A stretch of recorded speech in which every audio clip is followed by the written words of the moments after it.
भारत में स्थित एक ऐसी गुफा जिसके बारे में बहुत ही कम लोगों को पता है। जी हाँ, मैं बात कर रहा हूँ रामायण काल की बाली की गुफा के बड़े में वैज्ञानिक वाले की गुफा में घुस तो अंदर जो नजर देखा उनके भी होश उड़ गए। ऋषि मुख पर्वत पर स्थित सुग्रीव की गुफा के बारे में तो हर कोई जानता है, परंतु बाली की गुफा के बारे में हर कोई अनजान है, जो अपने अंदर ही कई राज समेट हुए हैं। इसका पता जब वैज्ञानिकों को चला तो वे भी इसके अंदर गए और उन्हें कुछ से प्रमाण मिले जिससे साबित हो गया कि यह सचमुच में बाली की गुफा है।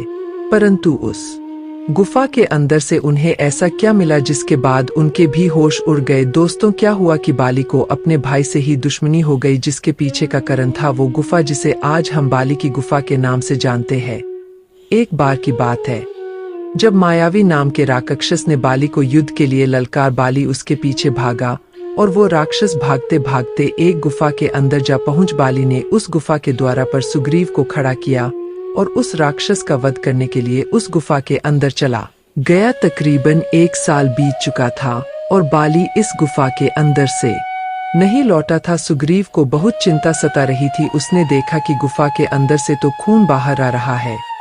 उसे लगा कि बाली की युद्ध में मृत्यु हो गई है, इसलिए उसने एक बहुत बड़ा पत्थर लिया और उस गुफा के मुख पर लगा दिया, परंतु वह सच से अनजान था। दरअसल वह गुफा इतनी लंबी थी कि उस राक्षस को ढूंढने में बाली को 1 साल लग गया और 1 साल बाद उसने उस मायावी राक्षस का वध कर दिया। परंतु जब वो उस द्वार पर पहुंच तो एक बहुत बड़ा पत्थर देखकर उसे भी हैरानी हुई। उसने मन ही मन सोचा कि शायद सुग्रीव मेरा शासन हड़पना चाहता है।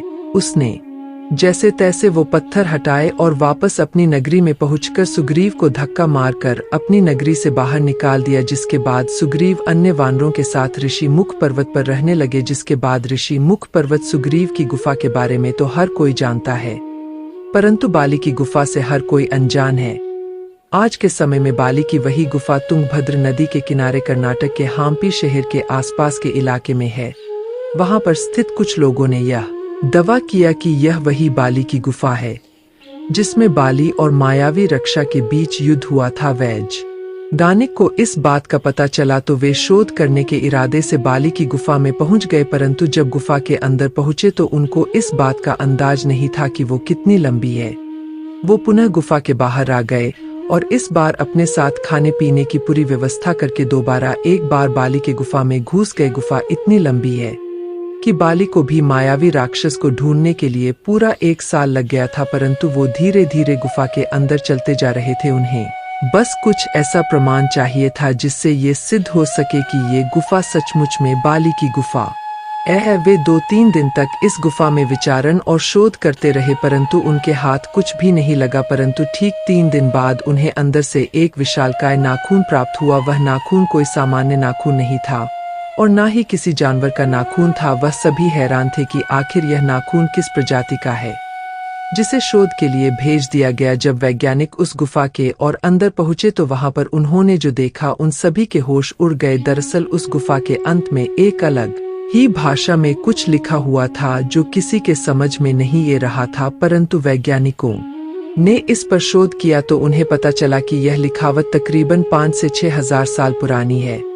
वन नाम की प्रजाति पहले इस तरह की लिखावट का इस्तेमाल किया करती थी, जो वानर बंदरों से अलग हुआ करते थे। उनका शरीर मानव की तरह होता था, परंतु मुख बंदर की तरह, और उनकी पूंछ भी होती थी और वह काफी हष्ट-पुष्ट पहलवान की तरह होते थे। जब वो नाखून अच्छी तरह से शोध किया गया तो यह पाया गया कि वो किसी आम इंसान का नाखून हो ही नहीं सकता, ना वो किसी जानवर का नाखून है, क्योंकि मायावी राक्षस और बाली के बीच उस गुफा में युद्ध हुआ था। तो यह प्रमाण दिए गए कि यह जरूर उस मायावी राक्षस का ही नाखून है।